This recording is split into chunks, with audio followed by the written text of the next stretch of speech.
Terima kasih Anda masih di Kompas Malam. Saudara, kita akan kembali menuju Jombang, Jawa Timur untuk mengikuti perkembangan pemilihan Ketua Umum Pengurus Besar Nahdlatul Ulama. Ada Liviana Cerlisa. Livi, bagaimana perkembangan konstelasi pemilihan Ketua Umum PBNU saat ini, Livi? Ya, Maidop, yang sedang berlangsung saat ini di ruang sidang pleno Muktamar Nahdlatul Ulama di alun-alun Kota Jombang, Jawa Timur. Sidang kembali diskors. Para peserta yang terdiri dari Ketua PWNU dan juga Ketua PCNU seluruh Indonesia ini diminta kembali untuk melakukan registrasi sebelum akhirnya nanti Ketua Tanfidiyah dari PWNU dan juga PCNU seluruh Indonesia ini memilih Ketua Umum Tanfidiyah atau Ketua Umum PBNU periode 2015-2020 mendatang, setelah sebelumnya tadi telah diumumkan Ketua Rois Am periode 2015-2020 dipimpin oleh Mustafa Bisri dan juga Wakil Rois Am adalah Ma'ruf Amin. Dan saudara, Muktamar Nahdlatul Ulama di Jombang, Jawa Timur tahun ini penuh dinamika. Apa yang menyebabkan muktamar ini kita katakan bisa begitu ramai dan bagaimana pandangan seorang pengamat asing terkait dengan muktamar ke-33 Nahdlatul Ulama di Jombang, Jawa Timur ini sudah bersama saya saat ini Pak Martin van Brennesen, pengamat asing. Assalamualaikum. Selamat malam, Mbak Livi. Selamat malam. Muktamar Nahdlatul Ulama ke-33 Jombang, Jawa Timur ini penuh dinamika. Bagaimana pandangan Anda? Bagaimana pandangan Anda terhadap Muktamar ke-33 ini? Untuk memakai satu kata netral, sangat dinamis. Tetapi saya mengamati, ini yang kelima, mengamati dari Krapyak, Cipasung. 5 tahun lalu saya berada di Makassar dan saya juga di Kediri. Dari beberapa segi ini mungkin yang paling majmuk karena jumlah peserta lebih banyak. Jumlah peserta muktamar ini lebih banyak? Karena ada pemekaran daerah, jumlah kabupaten, jumlah provinsi menaik, jadi jumlah peserta di sini juga naik. Ini salah satu faktor. Muktamar jadi lebih besar, lebih majmuk, berada di kota di mana peserta nginap di tempat yang agak jauh dari arena muktamar sehingga ada masalah transportasi, pernah ada masalah dengan registrasi yang memberi kesan sedikit kacau. Anda memberi kesan sedikit kacau? Sedikit kacau. Dari tapi jika terutama kita hari pertama yang dilaporkan sangat sebelumnya, kacau, sedangkan yang di Makassar, Muhammadiyah Makassar sangat teduh. Tapi saya merasa dalam kekacauan ini kita juga lihat satu dinamika demokrasi dari bawah. Seperti apa itu? Karena kelihatan sekali ada banyak peserta yang merasa bahwa hasil muktamar sudah disiapkan sebelumnya dan mereka menolak itu. Mereka ingin bersuara, mereka ingin membawa suara mereka untuk mempengaruhi hasil muktamar itu. Itu memberi kesan sedikit kacau. Demokrasi itu yang memberi kesan sedikit kacau. Sedikit kacau. Baik. Lalu bagaimana jika Anda membandingkan ini? Satu fenomena sehat karena orang betul-betul merasa terlibat dan ingin ikut memainkan peranan dalam pengambilan keputusan.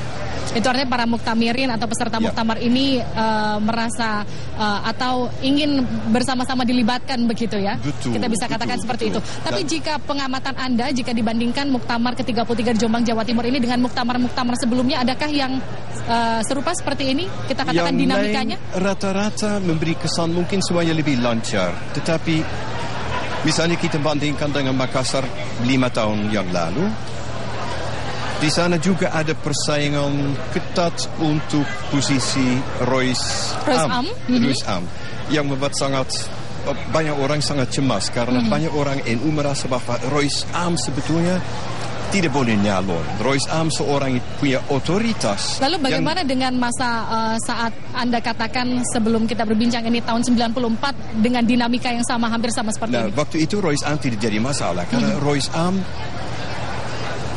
tidak pernah ada yang mengajukan diri, yang melamar. Dia harus diminta menjadi Rois Am. Apa yang tetapi dinamika di Cipasung menyamakan dengan muktamar ini? Ya, kita sekarang lihat di sini ketegangan mungkin karena ada beberapa kubu di dalam tubuhnya NU. Di Cipasung dan semua muktamar sebelumnya pada masa Orde Baru ada permainan dari luar, ada usaha dari luar, usaha yang sangat kuat untuk mempengaruhi hasil. Di Cipasung tahun 94, saat itu Gus Dur berseberangan dengan Pak Soeharto dan ada usaha kuat untuk menggeser Gus Dur.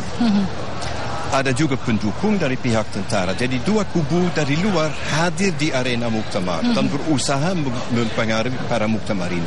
Situasi itu juga sangat tegang dan saya ingat pada saat itu saya lebih cemas akan terjadi sesuatu daripada sekarang. Itu artinya sekarang tidak saya sendiri tidak perlu merasa dikhawatirkan lebih begitu tenang, ya? Karena walaupun kadang-kadang orang bersuara sangat keras dan kita melihat ada pertentangan, ada pro dan kontra, tetapi semuanya orang saling mengenal dan saling menerima. Walaupun berbeda pendapat, saya merasa yakin masalah akan diselesaikan. Itu artinya Muktamar Nahdlatul Ulama ini pernah melalui masa yang lebih berat daripada masa ini. Ada katakan 94 dan Nahdlatul Ulama berhasil meloloskan diri atau berhasil lolos dan tetap solid begitu ya?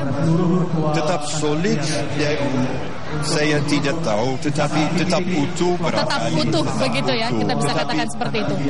Memang NU sebagai organisasi. Apakah ini ada pengaruh dari situasi politik kita yang saat ini sedang memanas, situasi politik Indonesia? Ada pengaruhnya kan?